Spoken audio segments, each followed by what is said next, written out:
gente não perder os minutinhos iniciais da aula. Estamos em refração da luz, mas, embora já tenha visto no passado, eu quero fazer uma revisão completa. De repente, alguém que perdeu a aula, alguém que não digeriu bem a aula passada, poder se ambientar legal. E nós não podemos, em hipótese alguma, abandonar essas equações que vamos acompanhar até o final do ano. Porque nós podemos usar elas, além de espelhos esféricos, né, que foi a nossa revisão há pouco tempo, em lentes esféricas. Então eu não quero que esqueça, pelo menos a nomenclatura aqui da brincadeira. Aumento linear, aumento transversal, ampliação, isso, tamanho da imagem, tamanho do objeto ou altura do objeto. Esses três, a regra de sinal é muito fácil. Para cima, positivo. Para baixo, é muito fácil. Para cima, positivo, para baixo, negativo. Posição da imagem, posição do objeto, distância focal, porque o foco é aquele pontinho, né? O que é essas posições? É a distância da coisa até o vértice. Esses três elementos são medidos na horizontal, então não adianta falar que para cima é mais, para baixo é menos. A regra de sinal deles é diferente. Está do lado da luz? Está nas trevas? Bem fácil de decorar, beleza? E aí, claro, tem alguns detalhezinhos que é bom tu manter atento, né? Chega paralelo, chega pelo foco, reversibilidade dos raios de luz. O raio que atinge o vértice sai com o mesmo ângulo. O raio que chega pelo centro de curvatura volta sobre ele mesmo. Show de bola, né? Então essa lembrança é legal. Características do espelho convexo. Foco é negativo. Aí característica da imagem: virtual, menor e direito, o famoso VMED, né? Então são coisas que volta e meia tem que fazer uma questãozinha para não deixar apagar na tua mente. Eu ainda não estou tão preocupado porque em lentes esféricas nós revisaremos todos esses conceitos. Mas agora sim, dá uma revisãozinha sobre refração da luz. Primeiro, falou em refração da luz, tem que imaginar dois meios de que tipo? Opaco, translúcido ou transparente? Tem que ser transparente. Opaco, a luz não atravessa, e transparente, a luz sofre difusão. Cuidado, refração, né? Ou difração são coisas um pouco diferentes. Difusão é embaralhamento, um raio vai para cada lado e não se vê direito, né, o que está do outro lado. Então tem que ser meios transparentes. Eu chamei de alfa e beta só para variar. Aqui tem o ângulo de incidência, raio incidente, ângulo de refração, raio refratado. Primeira lei: o raio incidente, a reta normal e o raio refratado são, ou seja, estão no mesmo plano, são coplanares, estão no mesmo plano. E uma coisa importante, cara, só de bater o olho nesse desenho já pode concluir alguma coisa a respeito do meio alfa e do meio beta. Alguém lembra? Já que o ângulo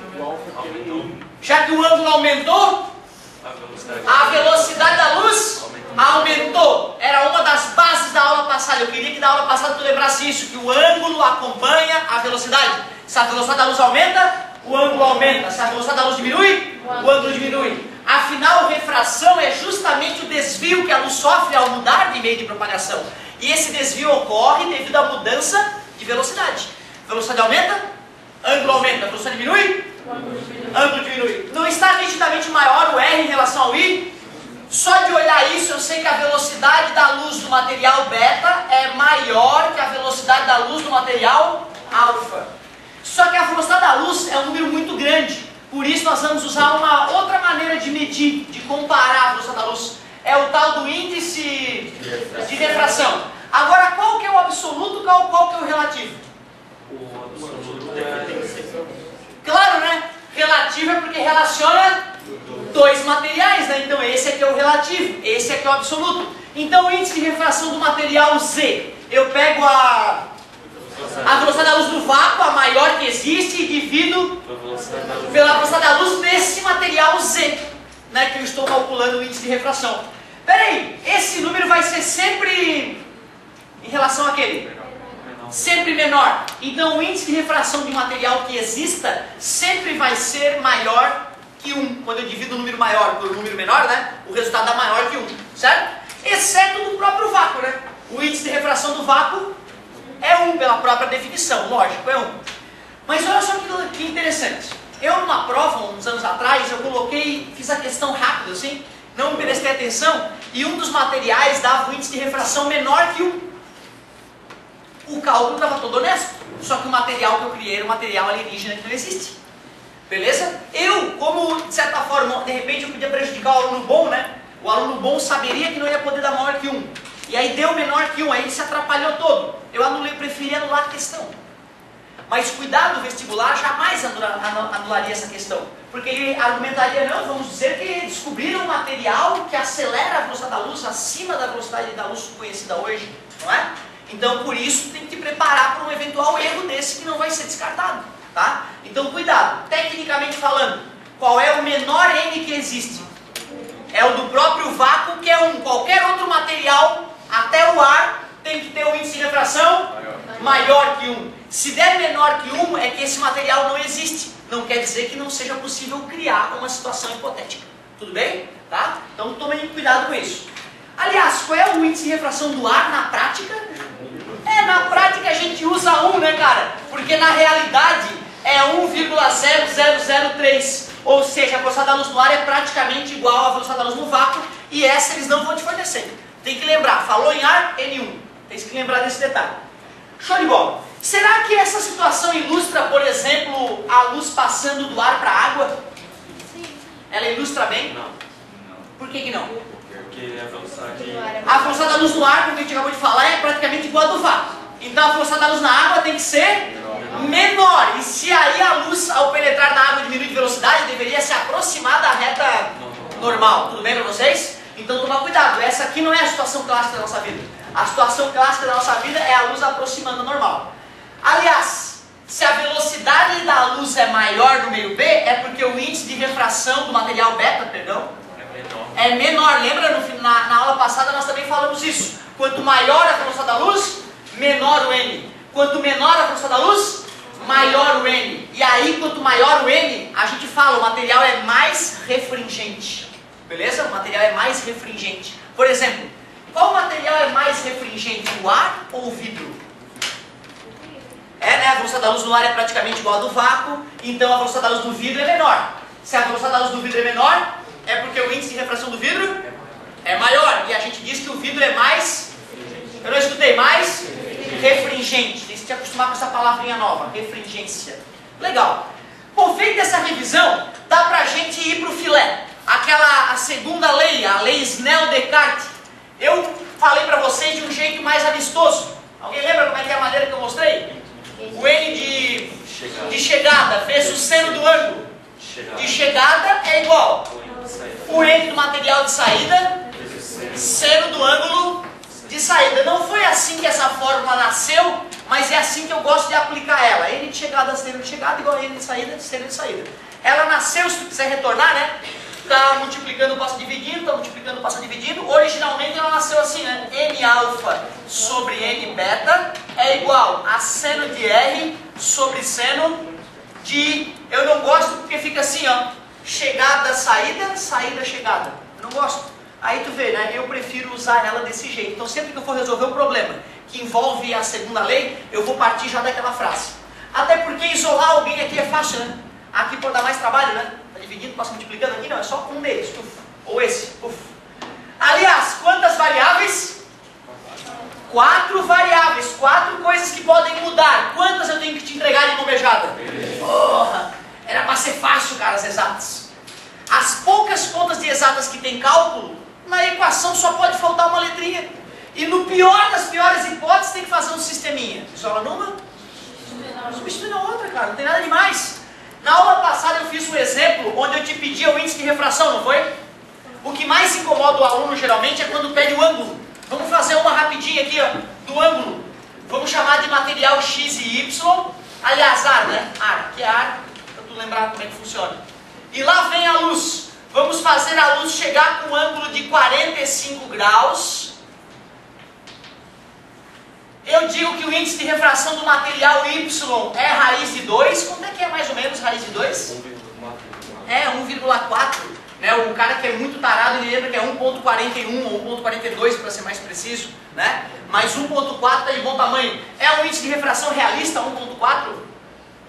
É, né? Porque é acima de 1. Concorda comigo? Só para ter uma noção, o vidro é mais ou menos 1,5 o índice de refração do vidro. Mas depende do tipo de vidro. Né? Tem vidro que vai para 1,3 mais ou menos, né? E pode ser um pouquinho até mais. Tem vidro flint, vidro grow, né? Vários tipos de vidro, mas 1,5 mais ou menos. Então, ó, 1,4 é um índice de refração realista. Quando eu for representar o raio refratado, aproxima ou afasta? Aproxima, porque se é o ar, só ia afastar se fosse para o vácuo. Concorda comigo? Então, aproxima. Eu quero calcular esse ângulo alfa. N de chegada, N do ar, vezes seno de chegada, 45 graus, é igual. N de saída, seno de saída. N de chegada, seno de chegada, igual a N de saída, seno de saída. Então, bem tranquilinho a continha, vai ficar NY, seno de R. O N do ar, seno de 45. Isso, né? Não é bom sinal tu não ter lembrado ainda desses senos, mas daqui a pouquinho a gente lembra como é que faz a tabelinha. NY, raiz de 2. Aí olha só que bonito, galera. Seno de R, corta o raiz de 2 com raiz de 2. 1 sobre 2 igual a seno de R. Vai na tabelinha. Quanto é que é o ângulo para o seno da 30? Dá 1 sobre 2? 30 graus. Ô, professor, não era óbvio que era 30? Nesse caso era óbvio que era 30, a não ser que eu fornecesse uma tabela bem grande de senos, né? Se não tem tabela grande, o ângulo tem que diminuir. O único que eu conheço é 30, abaixo de 45, 30 sem fazer conta. Mas é claro que tu não vai fazer isso no vestibular, que é feio. Tu vai ter que aprender a raciocinar.